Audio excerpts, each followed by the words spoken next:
Thank you very much. I'm very happy to be here and honored to be a guest here. I think it is important to see what is happening in Greece, because what is happening in Greece is not at all unique. We are in the midst of a class war. And that's not unusual, because there's always class war in capitalism, although sometimes it is hidden, and sometimes there is an interlude of an apparent Carthaginian peace. But the class war has intensified now because of the crisis in capitalism, a crisis rooted in the overaccumulation of capital.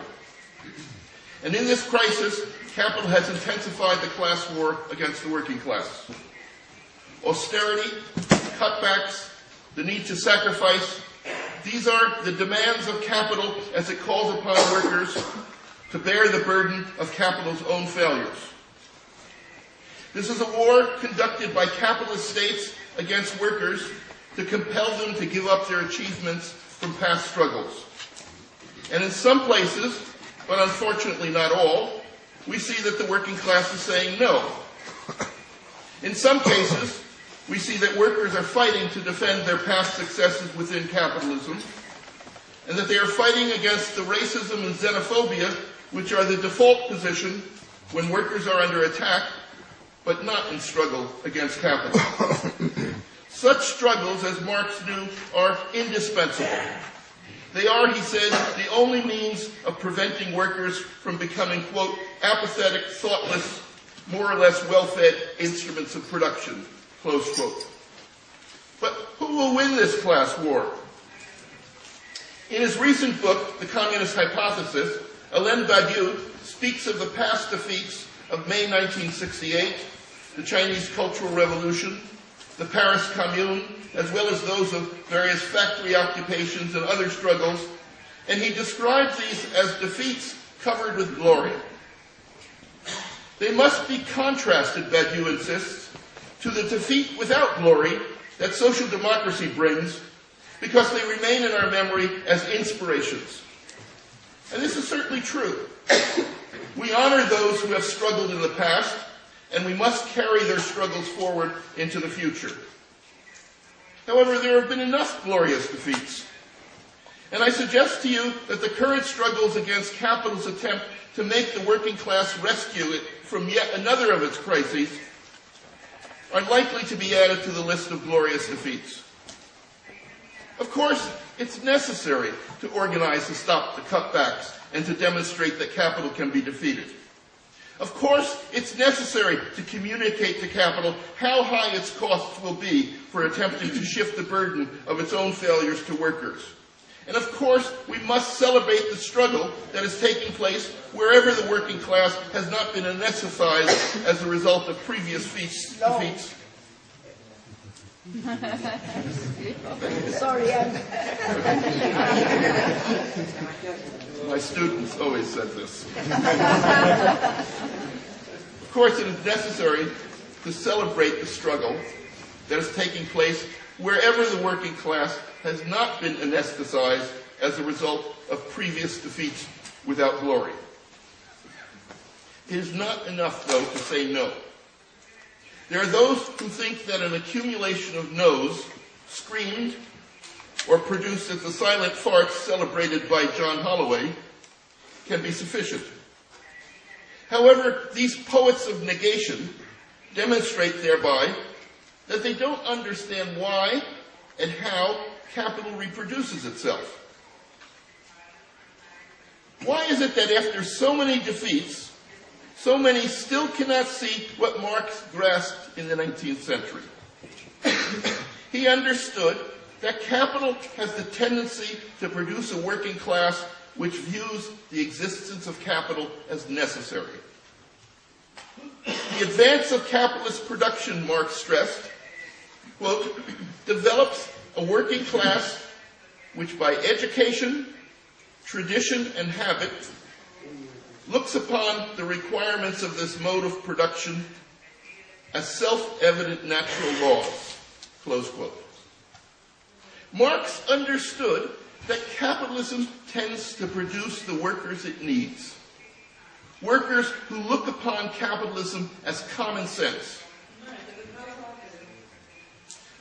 Given the mystification of capital arising from the sale of labor power, which makes productivity, profits, and progress appear as a result of the capitalist's contribution, it followed, Marx said, that, quote, the organization of the capitalist process of production, once it is fully developed, breaks down all resistance, close quote. Breaks down all resistance. That's Marx saying. And Marx proceeded to add that capital's generation of a reserve army of the unemployed, quote, puts the seal on the domination of the capitalist over the worker, close quote, and that the capitalist can rely upon the worker's, quote, dependence on capital, which springs from the conditions of production themselves and is guaranteed in perpetuity by them, close quote. Guaranteed in perpetuity. Obviously, for Marx, capitalism's walls will never crumble with a loud scream. Of course, there is a certain resistance. A struggle over wages, a struggle over working conditions, a struggle to defend the victories from past battles. However, as long as workers look upon the requirements of capital as self-evident natural laws, those struggles occur within the bounds of the capitalist relation. In the end, their subordination to the logic of capital means that faced with capitalism's crises, they sooner or later act to ensure the conditions for the expanded reproduction of capital. And nowhere is this clearer than in the defeats without glory of social democracy. And defeat, when capitalism is in crisis, means that capital can emerge from the crisis. That it can emerge from the crisis by restructuring itself.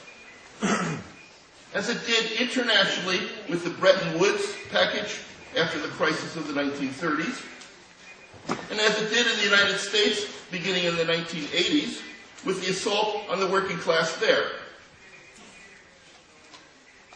As is often noted, there's a big difference between a crisis in capitalism and a crisis of capitalism. A crisis of capitalism requires conscious actors prepared to put an end to capitalism, prepared to challenge and defeat the logic of capital. But that revolutionary labor process requires a vision. It requires a vision which can appear to workers as an alternative common sense, as their common sense.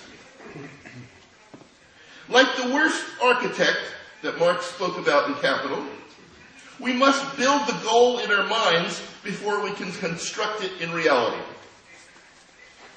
Only this conscious purpose can ensure the purposeful will required to defeat the logic of capital. To struggle against a situation in which workers, by education, tradition, and habit, look upon capital's needs as self-evident natural laws, we must struggle for an alternative common sense. But what is the vision of a new society whose requirements workers may look upon as self-evident natural laws? Clearly, it is not the results of 20th century attempts to build socialism. Those are attempts which, to use Marx's phrase, at least in the English, ended in a miserable fit of the blues.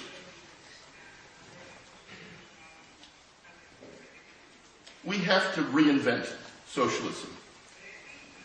That was the statement with which Hugo Chavez electrified activists in his closing speech at the 2005 World Social Forum in Porto Alegre, Brazil. And he said, "It can't be the kind of socialism that we saw in the Soviet Union. But it will emerge as we develop new systems that are built on cooperation, not competition." End of quote. And he continued, "If we're ever going to end the poverty of the majority of the world, capitalism must be transcended." Quote, "But we cannot resort to state capitalism, which would be the same perversion of the Soviet Union.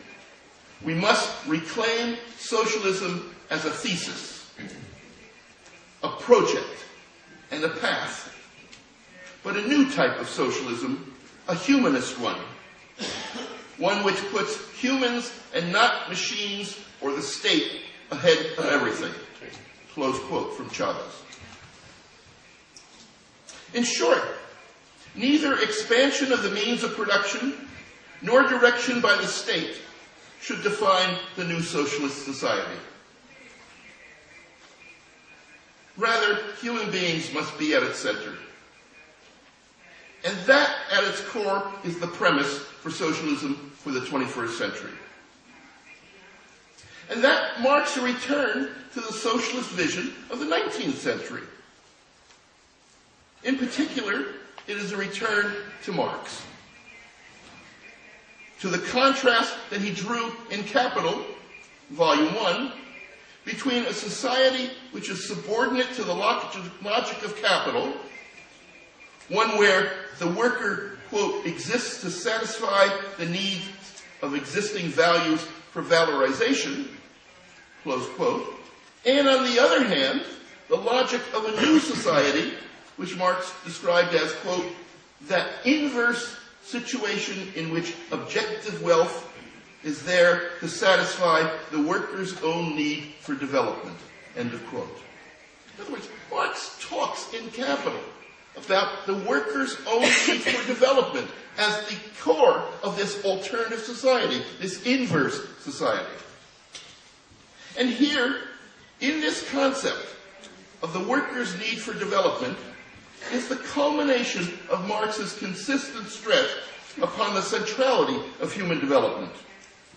His concept of rich human beings, his discussion of the development of the rich individuality, that real wealth, which is the development of human capacity. That was the goal, explicit goal of the new society. That inverse situation which would allow for, quote, the all-round development of the individual, the complete working out of the human content, the development of all human powers as such in the end in itself. Those are quotes from the Critique of the Gotha program, the Grundrisse, etc. With this concept of inverting the capitalist inversion, the society of associated producers would be one in which, in the famous phrase from the Communist Manifesto, the free development of each is the condition for the free development of all. But this is only one side of Marx's perspective. A focus upon full development of human potential was characteristic of much socialist thought in the 19th century. What Marx added to this emphasis upon human development was his understanding of how that development of human capacities occurs. In his theses on Feuerbach, he was quite clear that it is not by giving people gifts. It is not by changing circumstances for them. Rather, we change only through real practice. We change only by changing circumstances ourselves.